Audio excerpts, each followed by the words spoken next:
Surprise! I'm not dead. Neither's the channel.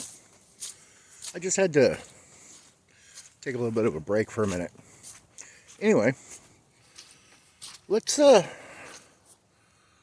get one of my cheap living contraptions that I ain't used in a while going again.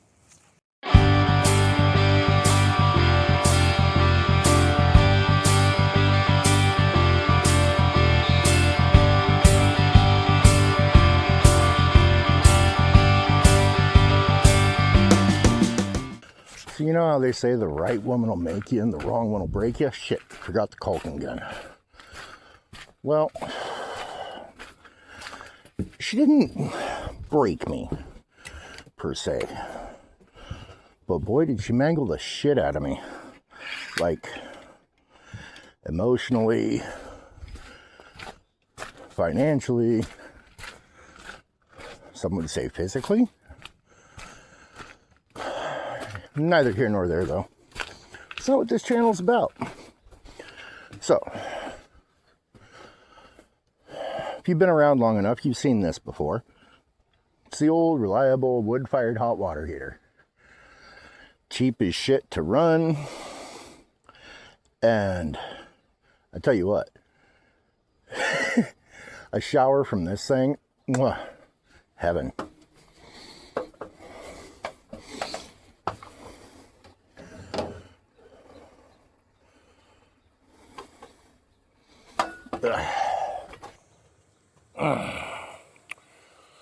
So, I'm not even sure how long it's been since the last episode. Tells you how much I've been sloughing. But, I will tell you, it's not quite the middle of January, 2026. And no, I am not going to say anything about the state of the world right now. We all know how it is. Okay, we all watch the news. That's not what this channel's for. Might be launching a new one soon, specifically for that kind of crap, though, if you would like to hear what I think about it. So, today, we're gonna just get back to what we do best. Whoa! Covering ourselves in shit. And saving money. I got to finish caulking this chimney, and then I'm going to show you how to get hot water using the cheapest fuel source available in the Pacific Northwest. Yes, it's firewood.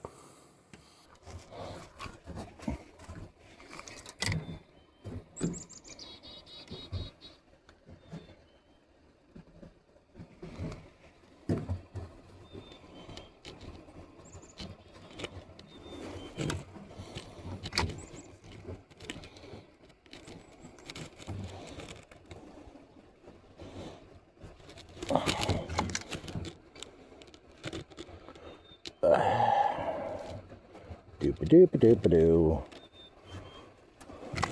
Gotta get this sealed up because, like, the only design flaw with this damn thing is because it's just open on top. And, well, as previously stated, I live in the Pacific Northwest. When we get those hellacious pounding rainstorms that we're famous for, rainwater gets in here and it cools the tank off, and I lose all my hot water, which really sucks. Especially considering how fuel efficient this thing is. I mean, nothing's more disappointing than being outside doing chores all day in the rain, only to come in expecting to take a nice hot shower to get warmed up and discover that Mother Nature decided that your 45-gallon tank of hot water would be better off as a 45-gallon tank of cold water. That, I'll tell you right now, it's heartbreaking. So, there.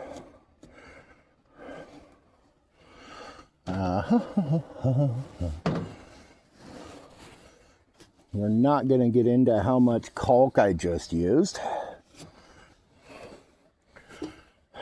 But once it sets, that should keep the rain out.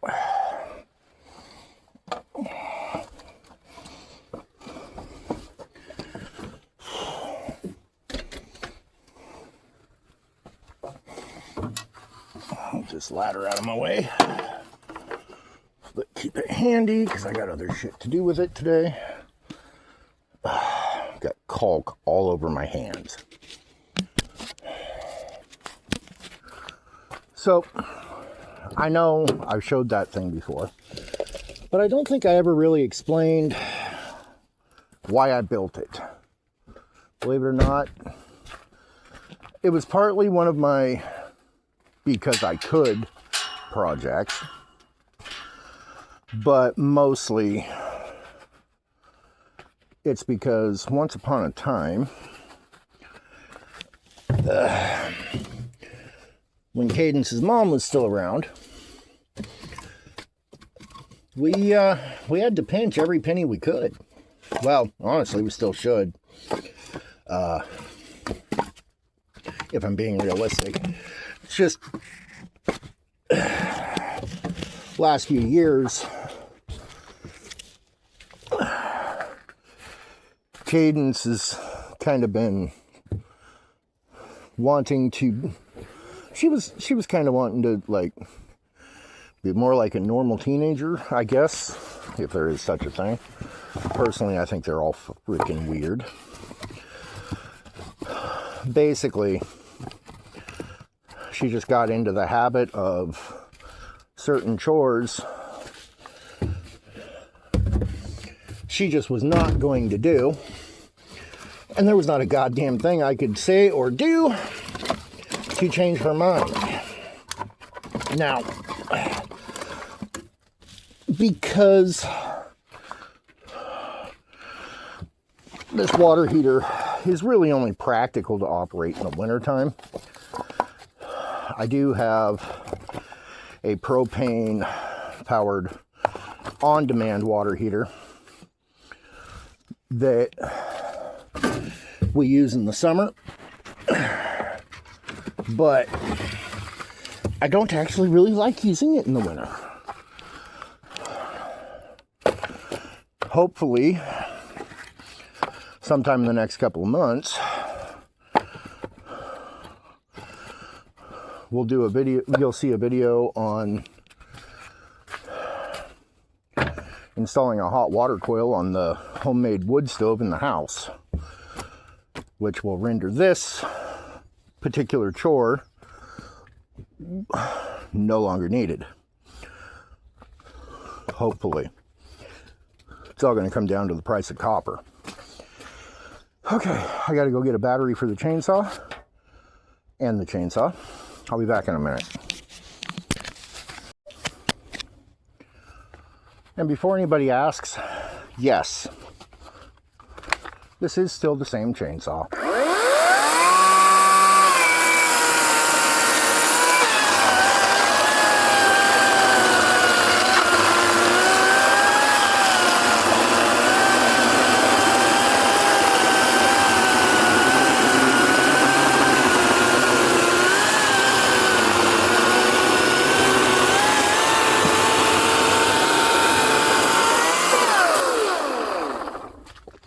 And honestly, that's something to keep in mind if you need a chainsaw, but you don't have the money for a Husky or a Steel or a Johnson Red. If that was a hardware store special gas chainsaw, it probably would have conked out on me by the end of the first season. This is coming into its third, and it's not even slowing down. Still on the original battery. You know, it's been a minute when you've used... Since you used something last, when you got to wipe the frickin' cobwebs out before you get it going.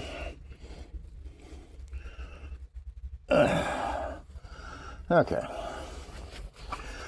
So,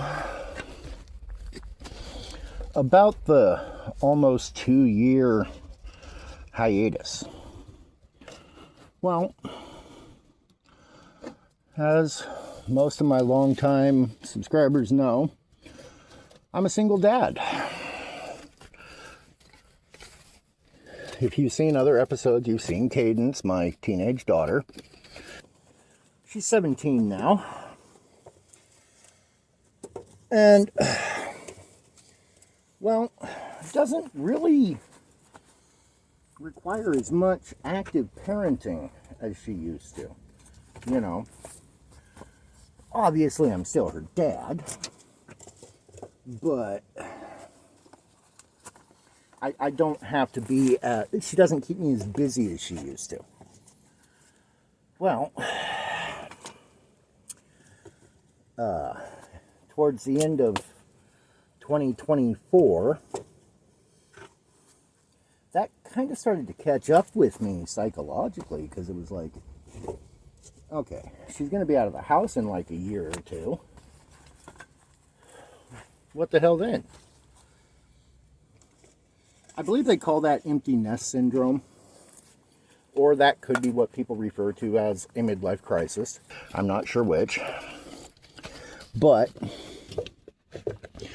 I probably reacted to it in the worst possible way a man could.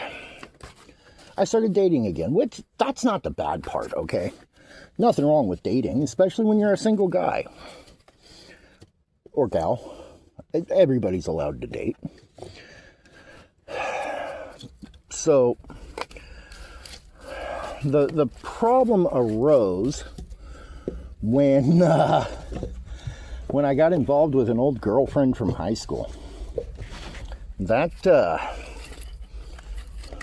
oh God, I tell you what, I thought I have literally had stuff explode in my face. I burnt off my eyebrows, beard. None of that was as dumb as screwing around with that old girlfriend. So, by the time that was all said and done, I was back in therapy. Won't get into why. And about $1,000 in the hole. But did I learn my lesson? Of course not. I'm a guy. So I turned right around and did the exact same thing again, only with a different ex-girlfriend. This one was from about 4 years ago. Yeah. And y'all thought I was a genius. So, long story short, I disappeared for a while. Not because I was abandoning you guys. I mean, come on. Do you really think I'm going to leave y'all hanging at a time like this? But, I had to get my head back in the game. Like, no shit. I was screwed the hell up. Big time. Like, I was literally setting aside every day, just to sit in my room and cry. We're not going to get into how much weed I've smoked in the last year. Let's just say more than usual. But you know, it's not all bad. As a result of that, all that crap, I'm going to have to fix that later. I've reconnected with a lot of old friends, healthier friends. And I've gained a new perspective that I think moving forward, things are going to be a lot better for me. Anyway, back to this contraption. Okay, so this is literally as simple as it looks. Propane hot water tank, 45 gallons, chimney going through the center of it. That's the trick. That's what you need. Okay, trust me. Makes it heat up faster and heats more evenly and stays hot longer. This is just a homemade firebox. And this thing really illustrates the way I used to do shit back when I couldn't afford anything. I couldn't afford scrap. I couldn't afford new steel. I could barely afford wire for my welder. Everything was just creativity and junk that was laying around. 16-inch Dodge dually wheel to create a solid mating surface for the water tank. And an old, like really old, like came out of the pump house of a 100-year-old woman, well pressure tank. Cut the top off the pressure tank, removed the rubber bladder. Okay, this is my firebox. The only downside to this thing is for one load of hot water, it's been known to burn about a day's worth of firewood. So I've got my door roped off here. Okay, it's kind of fiddly though, just because this thing's been outside exposed to the weather so much. But she's gasketed. Pretty, it's not airtight, but it's controllable. And I forgot the propane torch. I'll be right back. One of my favorite things about this water heater has always been how easy it is to light. So these are the draft controls down here.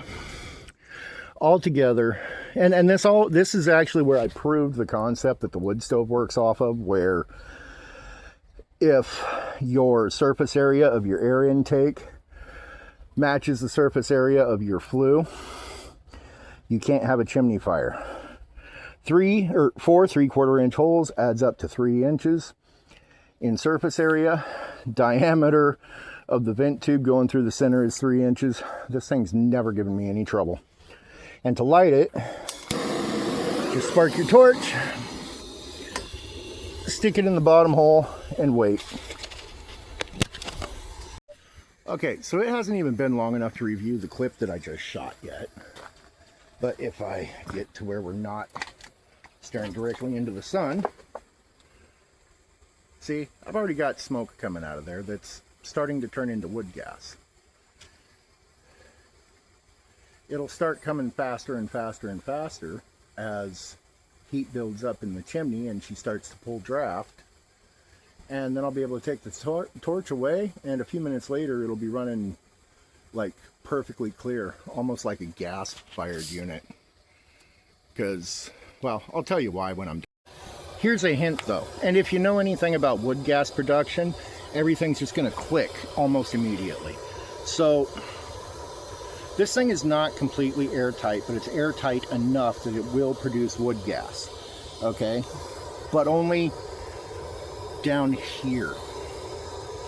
Okay, see if I can get it. You see that hole right there? That hole goes all the way into the burn chamber. Let's air bleed in. I bet you know where I'm going with this. Okay, if you look, she's got smoke rolling out pretty steadily right now. We're gonna go ahead and kill the torch. Check this out.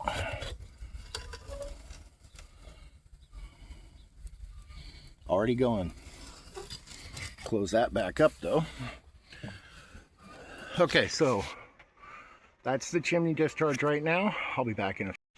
So it's only been like a minute and a half, and you can see the smoke is already starting to lighten up, and we're starting to get some heat waves coming out of the chimney. I also just realized that this thing has not been used since this time last year, so it's probably not going to clean up and run clear today because of all the water built up in the bottom of it. But like I said, I'll explain how it's supposed to work, and maybe by the time I'm done doing that, it'll be dried out enough that it'll stop. So it's been, I don't know, about an hour. That's my fire. Still the first load of wood. Because I'm stupid and I didn't shovel all the ash left from last year out, I'm having to kind of fight with it a little, but she's going.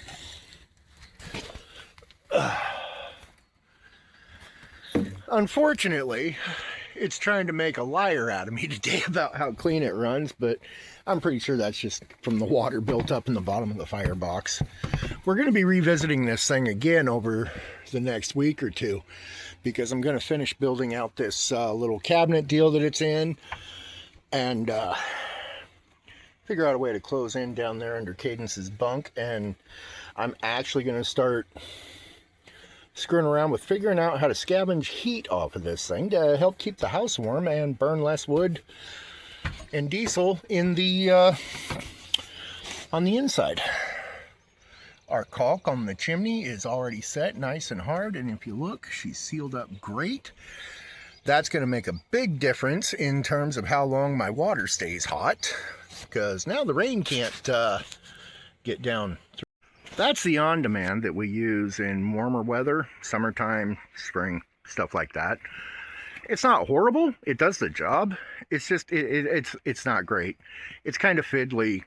You got to fight with it a lot, like come out and adjust it almost constantly, especially in the spring and fall. Honestly, it's maddening. This is my first one. My first wood-fired water heater that I ever built. Same principle, only that's an electric water heater tank. And I did the same thing. I just welded a old pressure tank to it. Only I welded it to this one heated from the side. It worked okay, but it used a lot more wood, and there never was any adequate draft control because I had too big a chimney on it.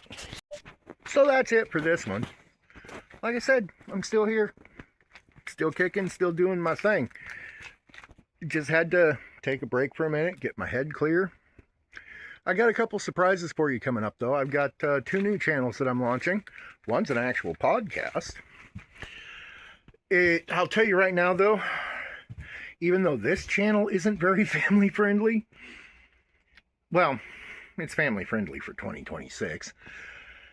The other one, definitely more adult oriented, more adult topics, things like mental health, especially men's mental health.